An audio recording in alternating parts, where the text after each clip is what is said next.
God has appointed these in the church: first apostles, second prophets, third teachers. Much has always been required of candidates for the priesthood. It is hardly surprising, considering the clergyman's essential role in the community. Responsible for his flock before God, the priest sets an example for his congregation. Along with faith and a proper way of life, knowledge constitutes an important prerequisite for ordination.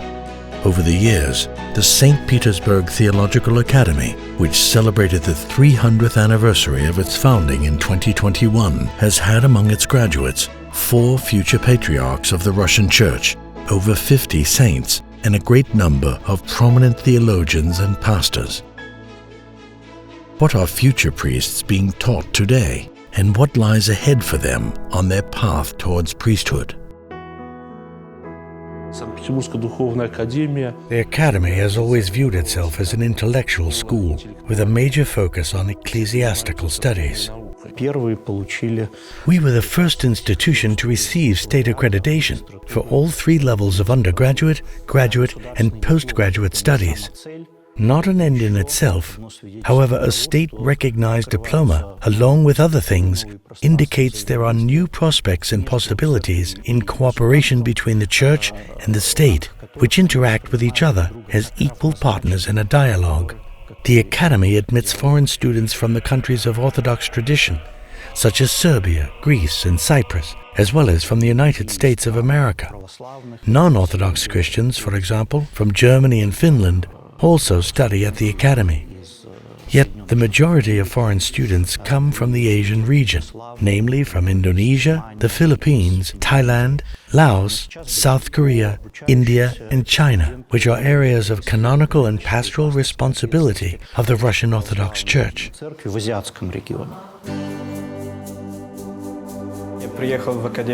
I enrolled in the Academy to study theology and become a priest, since missionary activities in the Philippines are rising and we need priests. There are already about 40 communities, but only 5 priests serving on the islands. So, our need for clergymen is really urgent. Actually, I come from a family who are not actively practicing Christians. My mother is a Roman Catholic, and my father is a Protestant. My embracing of Orthodoxy was due to the belief that it offers the ancient and true understanding of what Jesus Christ said in the Gospels. Today, the St. Petersburg Theological Academy has 2 main faculties: the Faculty of Theology, which educates future priests and church ministers, and the Faculty of Ecclesiastical Arts, which educates icon painters and choir masters.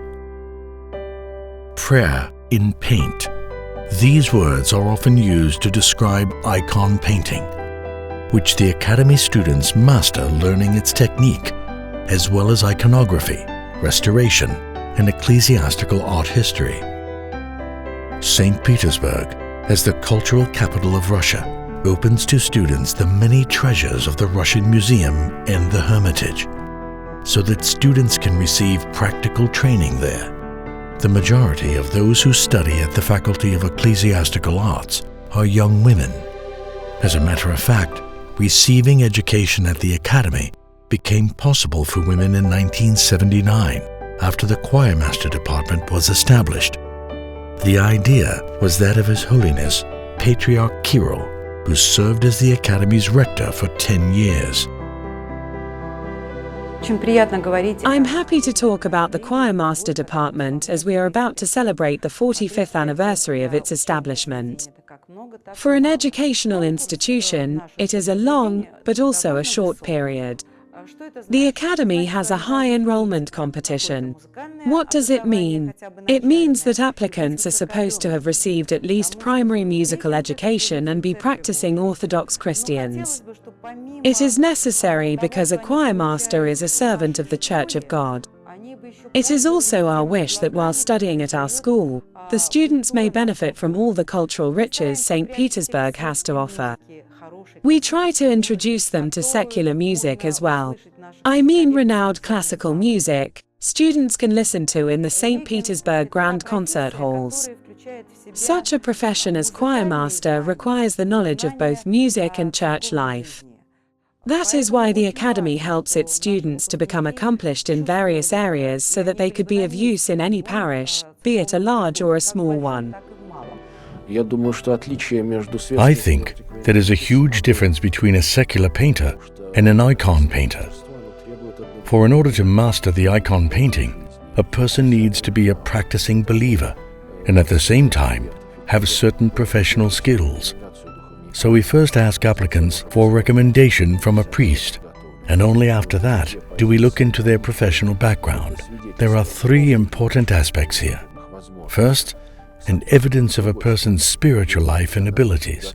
Second, the professional skills, even basic ones, as a basis for potential future development. And third, a gift from God, something we are not able to foresee, which is either given to a person or not. Only these three components acting together can mold a student into an icon painter.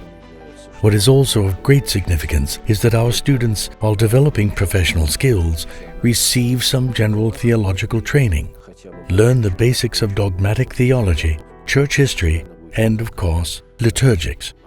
Without this knowledge, the icon painting skills would be superficial, lacking profundity and depth. And thank God that at our theological schools, future icon painters study side by side with future priests. Studying at the Theological Academy goes hand in hand with prayer, with morning and evening services in the academic church of the Apostle and Evangelist John the Theologian, the church where episcopal nominations and consecrations used to take place. And nowadays, it is here that some students make lifelong vows to God and receive monastic tonsure. The church's main shrine is the sign, miracle-working icon of the Mother of God, which, according to a legend, was presented to Tsar Alexei Mikhailovich and became a family icon of the royal house of Romanov. In Soviet times, the icon was lost, to be later discovered and placed in this church, marking a new page in the history of the Academy. The icon is a source of consolation to its rector, faculty, and students. We bring our sorrows and our joys to it with a belief that the Most Holy Mother of God herself is the supreme authority here.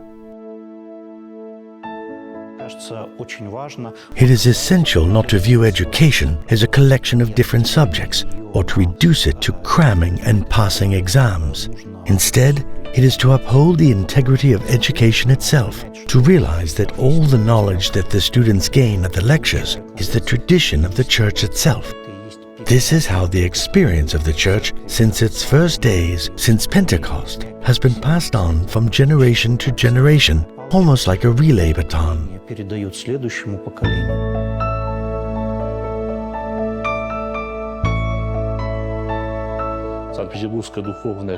Nowadays, just as in prior times, the principal duty that the St. Petersburg Theological Academy fulfills remains unchanged. It strengthens young hearts in the faith of Christ and enables young people to spend the most challenging and at the same time the most wonderful years of their life together, growing in Christ and being helpful to the Church.